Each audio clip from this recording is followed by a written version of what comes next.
ጤና ይስጥልኝ ዶክተር ጸጋ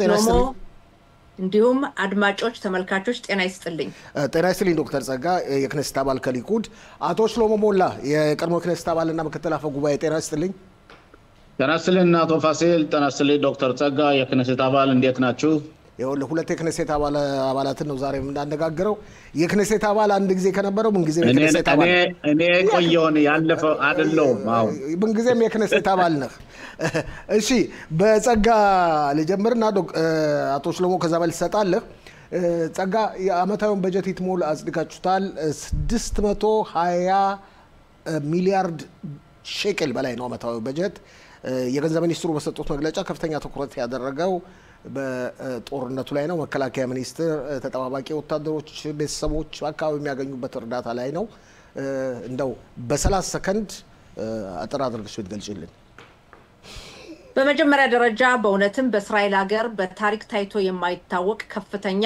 አመታዊ በጀት ሲመደብ የመጀመሪያ ጊዜ ነው 620 ቢሊዮን ሼኬል ነው የሆነበት ዋናው ትልቅ ምክንያት በአገራችን በጦርነቱ ምክንያት ከፍተኛ ወጪ አለ ይሄው ሁላችን እንደምናውቀው የሐማስ ሽብር ፈጣሪ ድርጅት በጀመረው ጦርነት ምክንያት በርካታ ወገኖቻችን ህይወታቸው ጠፍቷል ከዛም ደግሞ በርካታ ተጠልፈዋል ከንብረታቸው ወድሟል ተቃጥሏል በርካታ ወታደሮቻችን 846 ወታደሮች እንዲሁም ሌሎች የጸጥታ ጥበቃ ኃይል አባላት ባንድ ላይ 846 ሞተዋል ከ15000 በላይ የሚሆኑ ወታደሮች ቆስለዋል የተጠለፉ ቤተሰቦች አሉ እስካሁን ድረስ ወደ መኖሪያ ቤታቸው ያልተመለሱ አሉ በሰሜኑ ክፍልም ብንል በደቡብም በአጠቃላይ የአገራችን ወጭ በጦርነቱ ምክንያት ከፍተኛ ነው ለዚህም ነው ከፍተኛ በጀት የተመደበው 620 ቢሊዮን ሼኬል ነው ሌላው መንግስታችን ተረጋጋ ማለት ነው አንድ በጀት ለምሳሌ እስከዚህ ወር መጨረሻ ድረስ ባያልፍ ኑሮ መንግስት ይበተናል ለምርጫ ሄድ ነበር በእርግጥ በዚህ ጉዳይ አልሰጋንም ለምን ነው ፋሲል ያልሰጋነው ጥምሩ መንግስታችን በጣም ሰፊ ነው 68 ነው ካሁን በፊት የነበሩ መንግስቶች እንኳን በ60 አሳልፈዋል ይቅርናኛ 68 መቀመጫ ወንበር ያለን እና በጣም ጥሩ ነው ነገር ግን ይሲባል ይህ በጀት በሙሉ የሁሉም ፍላጎት ያሟላል አይደለም ሁሉም ብትጠይቀው እኔ ተጎዳሁ የማይል ሰው አትሰማም ሁሉም ሰው በኔ በኩል ጉዳት ደረሰ በቂ አይደለም የተመደበው በጀት በመስሪያ ቤቶችም የተቀነሰው የሚላለ አማራጭ የለንም ጦርነት ላይ ስለሆን በጦርነቱ ምክንያት በጀቱ ከፍተኛ ወጪ አለ ያን ወጪ ደግሞ የሚሸፍነው ማን ነው በጀት ሲባል ዝም ብሎ የሚመጣ አይደለም ከኛ ካንተ ከሁላችንም የሚሰበሰብ ከዚህ ጋር የሚሰበሰብ ገንዘብ ነውና ይሄን ገንዘብ ለሁሉ ለማዳረስ በተቻለ መጠን ጥረት ይደረጋል ያ ሲባል ሙሉ በሙሉ የሁሉንም ፍላጎት ያሟላል ማለት አይደለም ኦኬ አቶ ሽሎሞስ ስለጸደቀው በጀት ያለህን አስተያየት እንደዚሁ በ30 ሰከንድ ባንዴ ይቃበሰተ እኔ በርግጥ እንደ ዶክተር ጸጋ ያንዳንዱን ባጀት ርዕስና አንቀጾችን ከሞላ ጎደል ተቀምጬ እንደሷ ባላይምና ባላነበብ ግን በርግጥ ባጀቱ በመጀመሪያ ባጀቱ መጽደቁ ጥሩ ነው ይሄ ለእስራኤል ማህበረሰብ ለእስራኤል ኢኮኖሚ አስፈላጊ ነው እስራኤል ያለችበት የጦርነት ሰዓት ነው ባጀት መጽደቁ በጣም በጣም አስፈላጊ ነው ሆኖም ግን የባጀቱ የጸደቀበት መንገድና ወይም ደግሞ በተለይ ይህን የጥምሩን መንግስት የሚያዋቅሩት ወይም ያሉት ፓርቲዎች በተለይ ብዙ ጊዜ የኻሪዲዎች የሃይማኖት አክራሪዎች በጣም ከሚጠበቀው በላይ የገንዘብ ባጀት የናረ ባጀት እንደተመደበላቸው ነው ከዛም ደግሞ አንዳንድ ዝም ብሎ ዋጋቢስ የሆኑ ቢሮዎችን የጥምር መንግስቱን ለማጠናከር ሲባል ከሚጠበቀው በላይ ለሴክተሮች ያም ገንዘብ ተመድቧል ሌላው ደግሞ በተለይ ለሚሰሩ ሰዎች ሚሉይም ለሚያገለግሉት ለተለያዩ ነው አሁን ምለው የግለም የምናገረው ሳይሆን የኢኮኖሚ አናላይሲስ ትንተና የሚሰጡት ባለሙያዎች በሰጡት መተቸት ወይ ትቸታ መሰረት ይህ ባጀት በጣም ትልቁ ባጀት ቢሆንም በጦርነቱ ምክንያትም ብዙ የአገልግሎት ቅነሳ የተደረገለት ቢሆንም ግን መንግስት የጥምር መንግስቱን ለማቋቋም ወይም ደግሞ ለእድሜውን ለማራዘም የተሰጠው ገንዘብ ፕሮፖርሽናል የለውም እየተባለ ከፍተኛ ትችት ይሰጣል። ይሄ ደግሞ ሌላው ደግሞ ምን የሚባል አንቀጽ አለ መሰለ እኔም አውቀዋለሁ ሄስከሚን ኮአሊሲዮን የሚባል አለ። እያንዳንዱ ፓርቲ የጥምሩ መንግስት ፓርቲ ለሚፈልጋቸው ሴክተሮች ለየት ያለ ገንዘብ ለመስጠት 6 ቢሊዮን ሸኬል መድቧል። እና እኔ እንደመስለከው ነው የገንዘብ አያስፈልግም ነበር። ለኻሪዲዎች ደግሞ ኤክስትራ ገንዘብ መስጠቱ አያስፈልግም ነበር። መደረግ ያለበት ብዙ ጊዜ አገልግሎት ለሚሰጠው ላሩጋውያን፣ ለሽማግሌዎች፣ ለአካለ ስንኩላት ቅድም ዶክተር ጸጋ እንደተናገረችው ለምሳሌ ቤታቸው ለተፈናቀሉት ለነዚህ ለዘን መደረግ ያለበት ጦርነቱን ደግሞ አሸናፊነትን ምንመድበትን ገንዘብ መጨመር ሲገባ መንግስቱን እንዲኖር ወይም ደግሞ እድሜውን እንዲያራዝም ብሎ ለየት ያለ ባጀት መመደቡ መስሎ አልታየኝም። ከዛው ደግሞ በዚህ አጋጣሚ ዶክተር ጸጋ ልጠይቃት የምፈልገው ጥያቄም ነው የራሴም አመለካከት ነው። የኢትዮጵያ ይሁዲዎችን በተመለከተ ይህ መንግስት አሁን ባለው ባሳለፈው ባጀት ገንዘብ አልመደበም። አሁን አንደኛ በተለያዩ አክቲቪስቶችም ሲናገሩ ሰምቻለሁ። አንደኛ ገንዘብ ለምን እንዳልተመደበ ዶክተር ጸጋ የምትነግረን ከሆነ ከዚያው ውጭ ደግሞ ምናልባት እሷ ቃል የተገባላት ካለ በተለይ በጠቅላይ ሚኒስትሩ አማካኝነት የቀሩትን ወገኖቻችን ለማስመጣት በዚህ ሁኔታ ምን አይነት እርምጃ ለመውሰድ እቅድ እንዳለ በዚህ አጋጣሚ ዶክተር ጸጋ ብትነግረኝ ደስ ይለኛል። ዶክተር ጸጋ ለጥያቄው ጥሩ። በመጀመሪያ ደረጃ አቶ ሽሎሞ የገለጽከው በጀትን በተመለከተ አንድ መንግስት ሊኖር የሚችለው በጀት ሲኖርህ ነው። በጀት ከሌለ ይበተናል መንግስት፣ ለምርጫ እንሄዳለን። አንተ ራስህ የገንዘብ ሚኒስትር የገንዘብ ኮሚቴ ሁሉ አባል ነበርክ።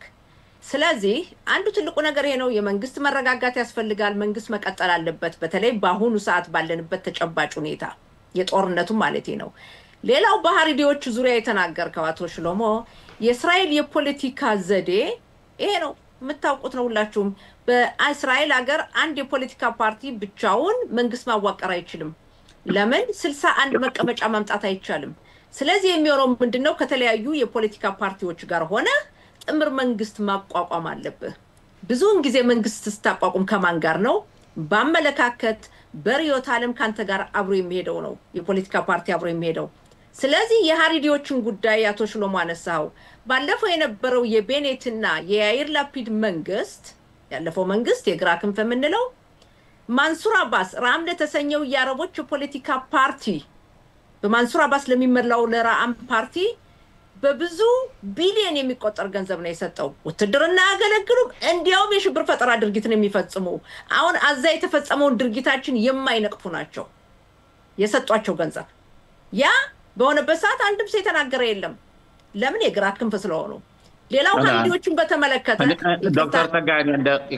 ዶክተር ጸጋ እኔ እንደመስለኝ ከሆነ ዶክተር ማንሱር አባስ እስካወቅኩት ድረስ የእስራኤል ሀገር ማህበረሰብና ይሁዲና አረብ ከአንድ ላይ ድልድይ ሰርቶ እንዲኖር የሚፈልግ ሰው እንጂ የሽብር ተኝነት ደጋፊ ነው በመናገሩ መስሎ አይታየኝም። እኔ እስካወቀው ሰውየው ማንሱር አባስ ሌላው ደግሞ ሌላ ቦታ ከመሄዳችሁ በፊት ሌላ ቦታ ከመሄድ በፊት ያቀረብኩት ጥያቄ ማለት የኢትዮጵያ የቀሩት ወገኖቻችን ልመልስና እዛ እንሄዳለን። የማንሱር አባስን ጉዳይ ካነሳው ማንሱር አባስ በጣም አክራሪ የእስልምና እምነት ተከታይ ሰው ነው። ሲናገር ለስላሳ ነው፣ ሲናገር ጥሩ ነው። ነገር ግን አሁን አዛ የተፈጸመውን ድርጊት እንኳን አላወገዘም። እንደውም ይገርማል የፓርቲው አባል የሆነችው እኛ የተጨፈጨፉትን ሰዎች የተቃጠሉትን ባየንበት ሰዓት የክነሴት አባላት መጀመሪያ ባየንበት ሰዓት ገብታ ያላየችው ምንድነው ያለችው? ይሄ ነገር አልተፈጸመም ነው ያለችው። ስለዚህ ማንሱር አባስ ከሃሪዲዎች ጋር ስታየው ጭራሽ ማወዳደር አትችልም። ማንሱር አባስ እስካሁን ድረስ ምንም አይነቀፌታ አልተናገረም የደረሰውን እልቂት በተመለከተ። ነገር ግን እነ ቤኔት እነ ላፒድ ሰጥተውታል። ሌላው ሃሪዲዎችን በተመለከተ ሽሎሞ የሰባት ቀን 10ኛ ወርን በተመለከተ ማንሱር አባስ ከፍተኛ የሆነ ነቀፌታ ተናግሯል። እኔ ሰምቻለሁ። ቆይ አሁን ስለ ይሄንን እዚህ ላይ እናቆምነሲ በኢትዮጵያ ስለቀሩት ወገኖቻችን አዛ ውስጥ ልጆች ተገደሉ ብሎ ነው የተናገረው እንጂ አልነቀፈም በዚህ የተፈጸመውን ድርጊቱን በጭራሽ አላወገዘም ማንሱር አባስ ለስላሳ ነው ሲናገር እንጂ አላወገዘም ሌላው ልንገር ሀሪዲዎችን በተመለከተ መንግስት የሚዋቀርበት ጊዜ ሀሪዲዎች ዛሬ አይደለም በጥምር መንግስት መግባት የጀመሩ ራቢን ስንት ነገር ነው የሰጣቸው ሁሉም ማነው የማህኔ ማምላክቲ መሪ ቤኒ ጋንስ ባለፈው ጊዜ ምንድነው ያላችሁ ያለፈው 2 አመት ምርጫ ሲሆን ከኛ ጥምር መንግስት ከገባችሁልን የምትፈልጉትን እሰጣችኋለሁ ማንኛውም ቼክ ንጹህ ቼክ እሰጣችኋለሁ ፈርምላችኋለሁ የፈለጋችሁትን ገንዘብ ነው ያላችሁ ስለዚህ በደቀኝ ክንፍ በሚመጣበት ሰዓት አጋኖ መናገር የእስራኤል የፖለቲካ ዘዴ ነው ጥምር መንግስት በመታረግበት ሰዓት ይህ የፖለቲካ ጨዋታ አንተም ሽሎሞም ታውቃለህ በእናንተ ጊዜም ሀሪዶች አልተቀበሉም ገንዘብ ጥምር መንግስት ሲገቡ ሀሪዶች በነፃ ነው የሚገቡ በእኛ ጊዜ የኮአሊሽን አባል ስላልነበሩ አልሆነም ሲፒ ሊብሪ ደግሞ ቆይ ሲፒ ሊብኒ ጠቅላይ ሚኒስትር ነው ስልጣን ያጣጣችሁት ሲፒ ሊብኒ 28 አምጥታችሁ ጠቅላይ ሚኒስትር መሆን ሲችሉ ሀሪዶች ስላልገቡ ወደቃችሁ ኦኬ ጸጋ አቶ ሽሎሞ ጸጋ ኖ በኋላ ጊዜ ካለ እንመለሳለን በኢትዮጵያ ቀሩትን ወገኖቻችን ይሄ ይበልጣል ካለና በሁለተኛ ደረጃ በጀትን በተመለከተ በእኛ ህብረተሰብ ዙሪያ ይልክንዱ በየጊዜው የሚመደብ በጠቅላይ ሚኒስትሩ ጽፈት ቤት በጀት አለ ባለፈው ጊዜ ለ2 አመት 240 ሚሊዮን ሸቀል ተመድቦ ነበር በኋላ 15% ከመቶ 15 እጅ ቀንሰው ነበር ያ እንዲመለስ አድርጊያለሁ ስለዚህ አልተቀነሰም ባለፈው አመትም አሁንም ይሄ በጀት ይቀጥላል አይቀነስም ያለ አሊያን በተመለከተ ያለው ሁኔታ በዚህም ጉዳይ የበጀት ጉዳይ አይደለም በሁኔታው እየተሰራ ነው ብዙ የሚያነጋግር ነገሮች አሉ በተለይ የሚያነጋግር የሆነው ጉዳይ በኔ በኩል ምስራድ አፕኒ በግልጽ ያስቀመጣቸው በደንበረው መስፈርት በዛ ጉዳይ ላይ የሚመለከታቸው ነው ሌላው ሽሎሞ ከ1200 በላይ አሉ አንቺ ምትዩ ባጭሩ የገንዘብ ችግር የበጀት ችግር አይደለም ነው ምትዩ አዎ በኔ በኩል የበጀት ችግር አይደለም 1226 በተለይ ተጣራሉ ከዛ በተጨማሪ የቅሊጣው ሚኒስትር የመደቡት ኮሚቴ በክናፎ የሚመራው 19000 ሚል አለ እና ይሄ ጉዳይ እየተሰራበት ነው ያለ ሌላው አንዳንዶቹ ሰሞኑን የምሰማው ነገር አለ መንግስትነን ሰሞኑን ከትላንት ጀምሮ በዩቲዩብ በዋትስአፕ እየቀዱ ሚልኳሉ መንግስት ምንም አላደረገም አቶ ሽሎሞ ራስ ክነሴትም ነበርክ ከዛ በፊትም አቶ ፋሲልም ሁላችሁም እንታውቁት ነው ከ1999 ዓመተ ምህረት አንስቶ መምጣት የለባቸውም በሆካሽቡት የተባለውን በሙሉ ያመጣ ማን ነው ጠቅላይ ሚኒስትር ናታንያሁ አይደሉ ህግን እያስተላለፉ ውሳኔ እያስተላለፉ አንደኛ በሁለተኛ ደረጃ አሁን በክነሴት ያሉ ሰዎች ይሄን በጀት በተመለከተ የኛን ወገን በተመለከተ ለምን ድምጽ አልሰጡም የሚለው በመጀመሪያ ደረጃ በጀት ሲባል አገርን የሚያካትት ነው ኃላፊነት አለበት በአገር አቀፍ ደረጃ ምን መሆን አለበት የሚለው አለ ያ ምንድነው ጦርነት ላይ ነን የሀገራችን ሁኔታ አለ ሁለተኛ ካሁን በፊት ለኛ ሰው በጀት ካልተሰጠ መንግስትን ተቃውሞ ድምጽ የሰጠ አንድም ሰው የለም ስለዚህ አንዳንዴ በተለያዩ መንገዶች የሚያወናብዱ መንግስትን መቃወም ይፈልጉ ወይም ደግሞ ወደ ክነሴት እንገባለን ለወደፊቱ በማለት የጠቅላይ ሚኒስትር ናታንያሁ መንግስትና ጠቅላይ ሚኒስትር በመንቀፍ ጠቅላይ ሚኒስትር የሚናገሩ አሉ እውነተኛው ግን መሰራት አለበት በስራ ላይ ነን ምን እንደሚሆን ሂደቱን ተጨባጩን ሲይዘው በቅርቡ አስተዋውቃቸዋለሁ ከሚመለከታቸው ክፍሎች ጋር እየተነጋገርንበት ነው እኔ ባጀቱን በተመለከተ በርግጥ ባጀት ቢተላለፍም መንግስት ውሳኔ ከወሰነ ከዛም ቀንሶ ባጀት ይመድባን የሚል አመለካከት አለኝ ምክንያቱም በመንግስት በስምንት በጀት አለ እኮ ያ 200 ምናምን ሚሊዮን የተባለው ኖ አይደለም ባጀት ያለ ዶክተር ጸጋዬ ተናገረችው ባጀት 240 ሚሊዮን ያለችው በአጠቃላይ ለዚህ ሀገር ላሉትና ለተመደበ ነው እኔ አሁን የምናገረው ኢትዮጵያ ለቀሩት ነው አሁን እኔ ዶክተር ጸጋናችን መጠየቅ የምፈልገው የበለጠ ምክንያቱም ብዙ አወዛጋቢ ነገሮች እየተነገሩ ስለሆነ አሁን ባለንበት ሰዓት ውስጥ የቅሊጣው ሚኒስተር ያቀረበውን ፕሮፖዛል ወደ መንግስት ውሳኔ አምጥቶ የማስወሰንና አሁን አንቺ እንዳልሽው ወደ 1200 1300 ለምሳሌ ባለፈው መስፈርት የሚያካትቱ ወይም ደግሞ እንደገና አዲስ ክራይቴሪዮን ተመርጦ ወጥቶ ደግሞ ሰዎች እንዲመጡ የማይደረግበት ምክንያቱ ምንድነው? ለምን ነው ጉዳዩ ወደ መንግስት የማይቀርብ? የቅሊጣ ሚኒስተሩ ለምን ነው የማያቀርበው ነው ጥያቄ። በእርግጥ የቅሊጣ ሚኒስተር ያንቺ ፓርቲ አባል እንዳልሆነ አውቃለሁ። ሰውየው አንቺ ለምን አታደርግም ብለሽ ልታዝዩ አትችልም። ግን አንቺ በጠቅላይ ሚኒስተሩ አማካኝነት አድርገሽ አችን እንዳልሽው ከ1999 ዓ.ም ጀምሮ ጠቅላይ ሚኒስተር ናታንያሁ መንግስት ጠቅላይ ሚኒስተር ከሆኑ ጊዜ ጀምሮ በብዙ ሺህ የሚቆጠሩ ሰዎች እንደመጡ አውቃለሁ። ትክክል ነው፣ እኔም ነበርኩበት። አሁን መቼ ነው ይህ ውሳኔ የሚወሰን ነው ጥያቄ። ኦኬ፣ ከዛ በፊት እዚህ ላይ መጨመርልሽ እንፈልገው ዛሬ ጧት አንድ የሰማሁት መረጃ ነበር። በቅርቡ ጠቅላይ ሚኒስትሩና የሚመለከታቸውን ባለስልጣኖች አንቺ በቅርብ ለማግኘትና ለማነጋገር አሰባለሽ ከቅሊጣው ሚኒስትሩም ጋር በአጠቃላይ ሁኔታ ተነጋግረሽ ነበር ይባላል። ከአንቺ ውጪ ነው የሰማሁት ይሄን መረጃ። እንግዲህ ምንድነው የሚባለው? ሹክሹክታ ከሰማችሁ ጥቂቱን ልጨምረው፣ ማስተባበልም አልችለዋለ። ከቅሊጣ ሚኒስትሩ ጋር ተነጋግሬያለሁ፣ ከገንዘብ ሚኒስትሩ ጋር በትናንትናው ዕለት ተነጋግሬያለሁ። የሚቀጥለው ሂደት ግን አንድ ላይ ተሰባስበው ምን እንደሚሆን በግልጽ አስቀምጣለሁ። የገንዘብ የበጀት ችግር አይደለም፣ የበጀት ችግር የለም።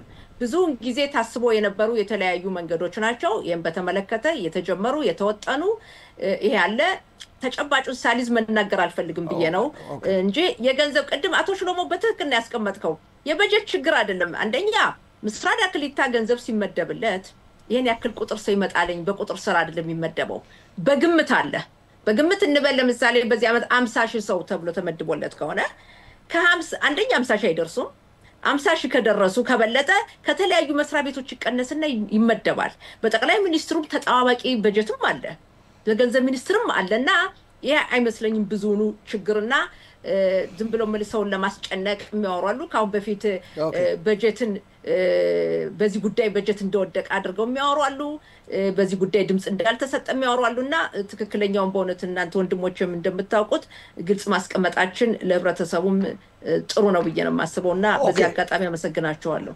አንዳንድ ደቂቃላችሁ ጊዜ እያለቀ ስለሆነ በአቶ ሽሎሞ ልጀምርና አቶ ሽሎሞ መንግስትን በመቃወም የሚደረገው ሰላማዊ ሰልፍ እንደ ብዙዎች አመለካከት ብዙ ውጤት አላገኘም አላስመጣም ተብሎ ነው የሚገመተው። መንግስት በትላንትናው ዕለት በቀላሉ ውሳኔዎችን ለማስተላለፍ ችሏል። በአንድ በኩል ግን ሰላማዊ ሰልፍ አድራጊዎቹ ውጤት እያገኘ ነው እያሉ ነው። እንዴት ነው ባጭሩ በአንድ ደቂቃ? የሰላማዊ ሰልፍ ጉዳይ የመብት ጉዳይ ነው። በእንዲት ዲሞክራሲ ሀገሮች ሰላማዊ ሰልፍ ማድረግ ያለ ነው፣ መቃወም ያለ ነው። ሂደቶች እየተካሄዱ ነው ያሉት። የሰላማዊ ሰልፍ ውጤት የሚገመገመው አሁን ሳይሆን በምርጫ በሚሆንበት ጊዜ ነው። በሰላማዊ ሰልፍ አድርገ መንግስት አትጥልም። መንግስትን ሊጠሉት ወይም ሊያቆዩት የሚችሉ እና ዶክተር ጸጋ ናቸው። 120 የክነሴት አባል መንግስቱን እዛ መካከል 68 ተደገፈው ድረስ ምንም ማድረግ አይቻልም። ግን የውጭ ተቃውሞ የህዝባዊ ተቃውሞ ሊቀጥል ይችላል ማለት ነው። ያ ማለት አውቶማቲካሊ መንግስቱ የሚሰራው ስራ ሁሉ ጥሩ ስራ ነው እያልኩ አይደለም። እኔ እንደመስለኝ ከሆነ ብዙ ማሰራት የማይገባቸው ነገሮች በተለይ አሁን መንግስት የሚያደርጋቸው ውሳኔዎችና የሚያስተላልፋቸው በተለይ የህግን ጉዳይ በተመለከተ ባጀቱንም በተመለከተ ሌሎችም ነገሮች በሙሉ የእስራኤልን ማህበረሰብ ተመልሶ የሚከፋፍል ማህበረሰብ ሆኗል። ማለትም አሁን እኛ ተመልሰን ሄደን በ6 ቀን 7ኛ ወር 23,000 ዓመተ ምህረት የነበረው አካባቢ እዛ ላይ ተመልሰናል። ይህም በተመለከተ ሁለቱም ባለጉዳዮች እንበላቸው መንግስትም የመንግስት ተቃዋሚዎችም በጋራ መስራት አለባቸው። የእስራኤል ሀገር ማህበረሰብ መከፋፈል፣ የእስራኤል ሀገር ማህበረሰብ አንዱን መጠላለፍ፣ የእስራኤል ማህበረሰብ አንድ አለመሆን ለጣላቶቻችን ደለቅ ነው፣ ቤንዚን ነው የሚሆነው። እና አሁን ባለንበት ሰዓት ውስጥ ምናልባት አሁን ባጀት ካስተላለፈ በኋላ መንግስት አሁንም ደግሞ ለፋሲካ ረፍት ልንወጣ ነው። ረፍታ በመናደርግበት ጊዜ ምናልባት በዚህ ባሉት 3-4 ወር ውስጥ የመነጋገርና በጣም የተጧጧፈውን ጥላቻ ትንሽ ቀዝቀዝ የሚልበት መንገድ ካልተፈጠረ አሁን ያለው ሁኔታ እኔ የፖለቲካ እይታዬ ለየት ያለ ሆነ ከዶክተር ጸጋ ጋር ነገር ግን ያ ማለት እኔ ከዶክተር ጸጋ ጋር አልነጋገርም አላወራም ማለት አይደለም። አሁን ግን ደርሰንበት ያለው ሁኔታ በእውነት ወደ ወንድማማች ጦርነት የሚያካሂድ መስሎ ይታያል። ይሄ ጥሩ አይደለም። ኦኬ ዶክተር ጸጋ አንድ ይቃለሽ። እንግዲህ ከዚህ ላይ አቶ ሽሎሞ ካልኩ ምስማማበት አለ ማልስማማበት አለ። ምስማማበት አንደኛ ሰላማዊ ሰልፍ ያስፈልጋል። ያለንበት ዲሞክራሲ ሀገር ነው። እያንዳንዱ ነቀፌታውን መንግስትን ተቃውሞ መውጣት አለበት። እንዲያውም ሰላማዊ ሰልፍ ከሌለ መንግስትን የሚቃወም ኦፖዚሽን የምንለው ከሌለ ዲሞክራሲ የለም። ያ ነው ትልቁ ነገር። ነገር ግን ዲሞክራሲ ደግሞ ገደብ አለው። ሰላም ገደብ ያለው ምንድነው ሰላማዊ ሰልፍ በምትወጣበት ሰዓት ገደብ መኖር አለበት ምሳሌ ልስጥልበት ትላንትና ሁለት የነበረው የክነሴት አባላት ከቤታችን እንዳንወጣ ቤታችን ድረስ ነው የመጡት እኔ ትላንትና መኪና ክነሴት አካባቢ ይዘጋል መንገዱ ብዬ ቀድሜ ነው የወጣሁት ከወጣው በኋላ የኔ ምኖረው ጽሩ ሐዳሳ ነው የሹባችን ጠባቂዎች አሉ ያውቃሉ ካም በፊትም በተለያዩ አጋጣሚ አኺም ለነሸክ የሚሏቸው ቤቴ ድረስ እየመጡ አፍጋና ሰላማዊ ሰልፍ ያደርጉ ስለነበር ደወለልኝና የክነሴት አባል መላኩ ደህና ነሽ ደህና ቤትሽ እንዴት ነው ደህና ነሽ አለሽ አለኝ አይ እኔ እኮ የለውም ቤቴ ወጥቻለሁ አልኩት አይ ደሻል ቤትሽ የለሽም ቤትሽ ፊት ለፊት እኮ አሁን ሰላማዊ ሰልፍ ያደርጉ ነው አለኝ እና እንዳይወጡ እንዳንወጣ ብለው እንደዛ ማድረጋቸው ተገቢ አይደለም ሌላው አቶ ሽሎሞ አንተ የምትደግፋቸው የግራ ክንፎች ሰላማዊ ሰልፍ የሚወጡት መውጣት ይገባቸዋል ግን የሚሰሩት ስርዓት አልበኝነት ነው መንገድ መዝጋት አውራ ጎዳና ላይ ሳት ማቃጠል ፖሊሶቹ ከፍተኛው አካል የነሱ ስለሆነ ምንም አንሆንም በማለት የኛ ልጆች እንኳን ሳት አቃጥለው ደመራ አቃጥለው አስፋልት ላይ ሰላማዊ ሰናደርግና ከመምጣታቸው በፊት ነው በፖሊስ እየታሰሩ ፋይል የተከፈተው ሌላው ፋሲል ባጭሩ የመገናኛ ዘዴዎችን አይተ ከሆነ በትላንትና ሁለት የወጡት ሰዎች ቁጥር በጣም ጥቂት ነው እኔ ጠብቄ የነበረው እንዲያው በመቶ ሺህ የሚቆጠር ይወጣል ብዬ ነበር እዛ ደርሼ ሳያቸው ያሳዝናሉ ኦኬ በጣም ጥቂቶች ናቸው ለምንድነው የእስራኤል ህዝብ ከጦርነቱ በኋላ አሁን የህልውና ጉዳይ ቅድሚያ አገራችን ነው የውስጥ ግጭት የሚያጣጥፉት የተወሰኑ አክራሪዎች ናቸው ስለዚህ የሁኔታ ተቀባይነቱ የቀዘቀዘ መጥቷል ሌላው ለማጠቃለያ መስማማቶች ለሞ ጋር መነጋገር ያስፈልጋል ዶክተር ጸጋ ፈንታሁን የክነሴት አባል ከሊኩድ በአሁኑ የክነሴት አባላቶች ለሞ ላይ ቀድሞ የክነሴት አባልና ምክትል አፈጉባኤ ፖለቲካ ዜናዎች ተንታኛችን በጣም አመሰግናለሁ መልካም ቀን እመኝላችኋለሁ በጣም አመሰግናለሁ መልካም ቆይታ ጤና ይስጥልኝ